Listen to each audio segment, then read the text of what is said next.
Assalamualaikum warahmatullahi wabarakatuh. Eh, Baik lagi bersama gua di sini kita bakalan podcast dikit-dikit ya seputar mengenai perojol ya. Kali ini gue berada di BC-nya Porbeta dengan pengurus Porbeta dan ketuanya nih. Makanya kali ini kita bakalan sharing-sharing aja. Di sini ada Pak Ketua ya, Pak Simin ya. Pak Simin sama Pak siapa satu lagi nih? Pak Udin sama Pak Ketum ya. Pak Ketua Pak Simin gimana nih? Untuk Porbeta ini saya pengen tahu jelas nih. Visi misinya kedepannya apa nih? 9 kecamatan ini bisa bergabung di Porbeta gimana itu Pak? Oke, kita minta penjelasannya nih.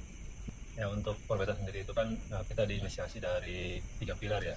Yang awalnya bentuknya itu efek imbas dari kejadian apa tuh kan kita kabar mapan yang tertabrak oleh mobil taktis Polri. Di situ kan banyak gejolak terkait demo ojol. Alhamdulillah untuk wilayah kabupaten sendiri itu kondusif. Banyak semenjak kejadian itu banyak dari pihak-pihak terkait seperti pemerintahan, kepolisian ataupun dari TNI mencoba untuk merangkul ojol. Akhirnya mereka berserakan di mana-mana biar terperinci dengan rapi. Di situ terbentuklah Porbeta. Di sana kita diadakan kongres di gedung Serbaguna di Pemda samping kantor Bupati, yang mana tempat itu disediakan oleh Bupati, terus kita makan juga dikasih oleh Kapolres ya. Potensi keamanan juga dari pihak-pihak vital ataupun dari Kapolres daerah juga pada merapat. Dan di kongres tersebut kita diwakili oleh rekan-rekan dari 29 kecamatan sebanyak 150 orang. Itu kita ambil perwakilan dari tiap-tiap kecamatan. Ada 2 orang, ada 3 orang, ada 1 orang. Akhirnya berjalan kongres. Kita di situ ada waktu itu calon 6 ya. Calon 6 orang. Di antaranya saya, Bang Udin, Bang Suminda, Bang Tony, Bang Herudin, sama Bang Rajit. Ya, di situ kita mengadakan voting, pemilihan suara secara demokrasi. Alhamdulillah, di situ saya terpilih sebagai ketua dengan jumlah suara 75 suara, jadi 150 yang hadir. Setelah itu kita kalian memilih KSB. Di situ saya memilih KSB. KSB itu ketua sekretaris bendahara, yang mana sekretarisnya Bang Rajit Tri Purnomo, bendahara, terus Koyana, bendahara 2-nya Bang Ajis, dan ketum saya pilih Bang Udin. Untuk Bang Tony sendiri dari kandidat tersebut itu saya pilih beliau di Korwil Kupa, pengurusan juga. Terus untuk Bang Herudin di sekretaris 2, yang untuk Bang Seginda dia belum siap untuk di pengurusan. Pada saat itu kita kongres di tanggal 29 September ya, Udin ya. 29 September 2025. Porbeta ini masih baru, jadi masih tahap misalnya tahap penjajakan untuk mengenali satu persatu karakter masing-masing. Mudah-mudahan dengan terbentuknya Porbeta ini kita semua bisa saling sinergi dengan aparatur pemerintahan, baik itu dengan Bupati, dengan Kapolresta, dengan Pak Dandim. Alhamdulillah selama ini kita sudah bisa berjalan bersinergi dengan mereka. Banyak kegiatan-kegiatan yang dari pemerintahan kita selalu dilibatkan, diundang oleh pemerintahan. Dan alhamdulillah sampai saat ini kita masih bisa duduk bareng, saling komunikasi, saling sharing. Kalau memang ada permasalahan yang misalnya yang berhubungan dengan ojol, insya Allah beliau siap membantu. Selama Porbeta berdiri, kita ada kejadian yang mana itu menimpa anggota kita dari Base Cerit, itu Bang Andi Bray, yang mana waktu itu dia lagi borderan ke wilayah Siakar, dia ditabrak oleh orang, kabur. Akhirnya kita laporan ke Polres, dibantu oleh pihak atas sampai ketemu, sampai bertanggung jawab juga itu sih penabraknya. Dan juga masih banyak hal-hal lain yang kita komunikasikan dengan kepolisian. Ibaratnya berhubungan dengan aparatur pemerintahan ini erat ya. Insya Allah untuk saat ini ya. Untuk saat ini ya. Oke. Kita bakal nanya juga nih seputar Porbeta. Kita pengen tahu nih Porbeta itu apa nih? Apakah ada singkatan atau apa? Porbeta itu kepanjangan dari Forum Ojek Online Bersatu Kabupaten Tangerang.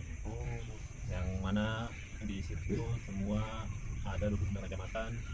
Kita menaungi semua kecamatan yang berjumlah 29 kecamatan. Dan di situ kita bentuk satu kecamatan itu satu korwil, dari barat, dari utara, dari timur, dari selatan, semuanya kita bentuk korwilnya, hingga kita memantapkan aja untuk menuju legalitas. Ini kita lagi menggodok ADRT kita untuk bisa dilegalitaskan. Jadi saya mohon doa dan dukungannya untuk semua para ojol kabupaten untuk bisa saling berkontribusi, sinergi, yang terutama silaturahmi. Mungkin dari Pak Ketum, silakan. Pak Ketum ini sekarang dari untuk ngobrol bareng Pak Ketum nih. Kami sebagai wakil ketua umum kabupaten yang pertama ingin menjembatani apa yang menjadi inisiasi dari Forkopimda apabila mungkin ada rekan-rekan ojol yang memerlukan bantuan. Jadi hanya karena kita kan nggak dalam naungan yang apa ya, terikat kayak pegawai ya, hanya menjembatani apabila ada hal yang perlu itu aja menurut saya. Karena apa? Dalam organisasi ini banyak sebenarnya yang harus kita kerjakan. Dalam arti pengerjaan itu otomatis sifatnya sosial, kayak gaji kita kan ya gitu. Jadi harus punya talenta, harus punya loyalitas yang tinggi, gitu kan. Niat kita ibadah, syukur-syukur bisa membantu rekan-rekan yang diojol, entah dari segi permasalahan apapun. Sifatnya hanya berusaha membantu, tapi mudah-mudahan karena apa, udah banyak juga walau hal-hal yang sekecil apapun, gitu kan, dari Forkopimda, gitu kan, udah banyak dibantu ke rekan-rekan. Dan itu tak lepas dari kesulitan, rasa kebersamaan, dan dukungan dari semua anggota yang sudah masuk Forkopimda.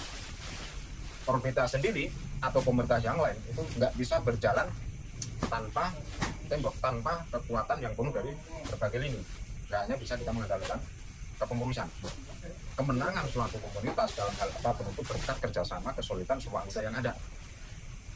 Itu menurut saya. Jadi kalau kita sudah masuk suatu komunitas, ya yuk kita bareng-bareng. Karena apa? Celah kekurangan itu pasti ada di pengurus.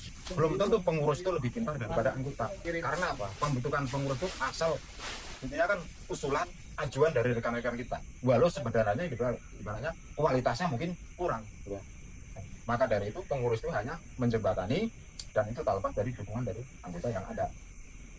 Keberhasilan semuanya itu keberhasilan kita semua, bukan keberhasilan pengurus. Pengurus tanpa dukungan itu. Jadi saya berpesan, ya kan, dimanapun mungkin komunitas yang ada, kita ayo bareng-bareng bangun, biar ada gunanya kita membuat komunitas ini, kan. Karena di situ sifatnya sosial, sedikitnya bisa membantu rekan kita, baik masalah trouble, ya kan, atau istilah halang-halangan yang lain.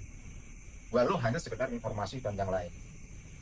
Yang sering terjadi di jalan atau gini kempes ban atau apapun, biasanya kalau kita punya komunitas yang sulit, insya Allah bisa teratasi, mengkondisikan kondisi berulang baik. Itu kalau menurut saya. Makanya saya juga namanya kayak organisasi ini senang, ya kan. Ya saya ibadah bisa membantu kawan. Kita nggak bisa membantu mungkin masalah materi, ya kan, dari segi informasi, ya kan, membantu masih ilmu dan sebagainya itu lah, ya kan? Kebaikan kan. Jadi jangan sampai kita udah masuk suatu komunitas, ya kan, hanya sebagai penonton. Kalau bisa kita jadi pelaku, dan seorang pengurus pun kita harus memaksimalkan kalau bisa kita itu bisa merumuskan program-program yang ada, yang mungkin itu ada keinginan dari anggota. Dan dari anggota pun kalau mungkin ada program ya bisa sampaikan ke pengurus, kita bareng-bareng. Karena yang bisa menengok kelebihan, kesalahan itu bukan diri kita masing-masing, pasti orang lain yang bisa menengok. Pengurus belum tentu pintar semua, pasti ada celah, masalah kekurangan. Itu aja kalau menurut saya. Ngobrol bareng ketua Forkopimda sama Pak Ketum. Mungkin next time kita bakal adain obrolan lagi dengan pengurus yang lain ya. Di sini kita bakal off dulu, berhubung baterainya udah lowbat, nanti kita mau lanjut ya. Oke. Kalau gitu gua Billy dari Ojol Kabupaten. Salam satu aspal ya Bang Kota. Jadi kita mau bertanya nih, sharing-sharing nih Pak Hasan ya. Boleh, siap Bang. Untuk sharing-sharing dunia perojol aja deh, pengalamannya dulu gimana nih. Untuk ojol yang sekarang nih, saat ini nih, di tahun ini 2026, pandangannya gimana nih? Perbedaannya sama ojol dulu itu gimana nih Pak? Ya boleh lah sedikit. Oh, panjang dong ini ceritanya. Nggak masalah, nggak masalah. Panjang. Ya, jadi kalau saya sih memang kalau dibilang ojol lama sih enggak ya. Jadi memang kalau di istilahnya terdaftarnya ya, itu saya di tahun 2016. Terdaftarnya di awalnya di Grab saya sendiri ya. Jadi kalau dulu flashback itu ke belakang, kita melihat ke belakang. Jadi itu masih enak lah ya, online tuh masih nyaman dengan tarif juga bagus, dengan programnya juga bagus ya. Ya tentunya saingan ininya juga masih kurang ya, drivernya. Kita bicara drivernya ya, sama Ya. kompetitor ya. Kompetitornya. Dulu cuman masih ada Grab sama Gojek aja sih ya. Iya. Uber juga dulu ya. Dengan Uber, benar, setuju dengan Uber yang notabene yang berjalan ya. Itu masih bagus. Jadi kalau bicara dunia online, kita orang organisasi ya punya basecamp, berorganisasi masih kondusif. Kenapa? Karena pendapatan kita dengan setengah hari aja kita, misalkan ini dari pagi setengah hari itu minimal kalau konsisten itu Ya, 200 itu pasti dapat kita. 200 sampai 2,5 lah ya. Itu masih dapat, masih realistis lah. masih masuk akal ya harganya Masih juga. kita kondusif lah, kalau bilang dapur masih aman karena pada saat itu ya bagus lah, harganya bagus ya, programnya masih ini berjalan ya.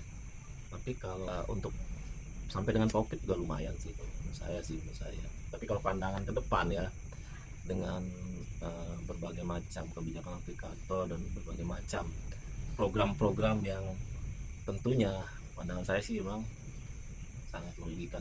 Kenapa? Karena yaitu kalau perbandingan kayak dulu tuh jauh sekali. Kita sekarang harus menambah waktu. Contohnya misalkan mau dapat minimal 200 aja, itu kita harus sampai malam banget gitu. Kalau dulu masih zamannya saya bicara Gojek ya, masih ada program yang dapat 200.000 itu. Zamannya Pak Nadiem. Ya itu Ya. zamannya memang kalau Gojek kan memang Pak Nadiem punya kan. Iya.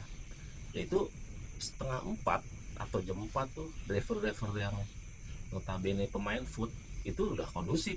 Mereka udah dapat program yang 200.000, tripnya juga udah dapat, plus insentif gitu ya. Udah kondusif tuh jam 4 udah tinggal santai, kalau mau ngopi juga tinggal jalan gitu. Tapi kalau sekarang begitu, programnya terlalu sulit dijalanin gitu, dan akhirnya banyak driver yang harus nambah jam waktu dan merubah Cara main. pola mengikuti sistemnya aplikator. Jadi ya kalau menurut saya sih, kalau untuk sekarang ya survive-nya kita ya bertahan hidup kalau untuk online ya. Jadi kalau teman-teman harus punya pandangan itu ya, jangan bertahan di zona nyaman. Jadi kayak begini kita zona nyaman disebutnya. Kenapa disebut zona nyaman? Karena kalau untuk profesi ojol mungkin simpel ya, enak dipandang orang, dilihat menarik, dapat duit sekian gitu. Padahal kalau untuk kondisi sekarang sulit dengan berbagai macam problematika di projolan. Jadi ya teman-teman harus punya inisiatif buat cari batu loncatan ya. Misalkan kita anggaplah ini pendaringan, teman-teman harus punya lagi nih sampingan minimal apa-apa supaya ya amit-amit ya, namanya manusia sekuat-kuatnya kayak enten ngebuit mati-matian 1 juta kayak kongah kali itu. Pada saat lu nanti dikasih amit-amit ya semua ya gak ada yang mau ya. Pada saat lu dikasih sakit, kalau lu penghasilannya profesi cuma dari online, bagaimana? Otomatis kan istilahnya udah dari lu putus di situ. Benar gak? Benar. Iya, jadi makanya bagaimana nih kalau di Forbeta kita ingin kedepannya menciptakan peluang-peluang untuk anggota. Banyak hal dengan komersial bisnis, program-program, kerjasama dengan instansi, stakeholder, misalkan CSR dengan perusahaan, kan banyak bidang yang dari manufaktur, trading itu bisa dimanfaatin. Ya contohnya di sini kan kita Komsel, ya nanti kita kerjasama dengan apa sih? Ya udah nggak Jarum Super ya udah ya udah berjalan di Jarum Super, Ya. Komsel, terus nanti motor listrik, nggak tahu nanti kedepannya seperti apa ya. Berarti kalau ini apa? Ojol dijadiin penghasilan tetap kira-kira gimana ya pandangannya, Pak? Kalau untuk sekarang mah sulit ya. Sulit. Kenapa yang tadi saya bilang? Karena kalau perbandingan dengan perbandingan dengan yang sebelumnya itu penghasilannya lebih worth it atau lebih bagus yang sebelumnya. Iya dibanding sekarang. Gitu. Makanya sekarang misalnya kita mau targetnya aku mau capai 200. Nah itu harus nambah waktu. Kalau perbandingan yang dulu itu jam 4 aja udah dapat. Berarti dulu dari itu jam 3,5 ya. 3,5 itu udah dapat minimal itu 3,5 itu. Minimal. Sekarang udah 200. Lu harus tuh 12 jam buatnya. perpanjang waktu. Nggak tahu kan kita nggak bisa menyimpulkan lu dapat 12 jam itu lu dapat segitu apa enggak kan, tergantung maintain akunnya. Saya sih itu doang sih. pengetahuan saya sih, kalau saya di Gojek misalnya. Itu terkait seputar perbandingan orderan dulu dan juga zaman sekarang nih. Jadi biar teman-teman harus paham nih, kita sebagai ojol juga jangan sampai asal narik aja, karena sekarang sistem itu pinter nih, apalagi udah banyak program-program yang tahu sendiri kan ya para driver gimana. Tapi ya kita harus pinter juga sebagai driver, jangan asal narik gitu. Yang penting kan pulang tetap buat dapur cukup lah ya. Oke guys, kita bakal lanjut nanti di episode berikutnya. Oke, ikutin terus, masih bersama Perbeta nih. Salam gacor.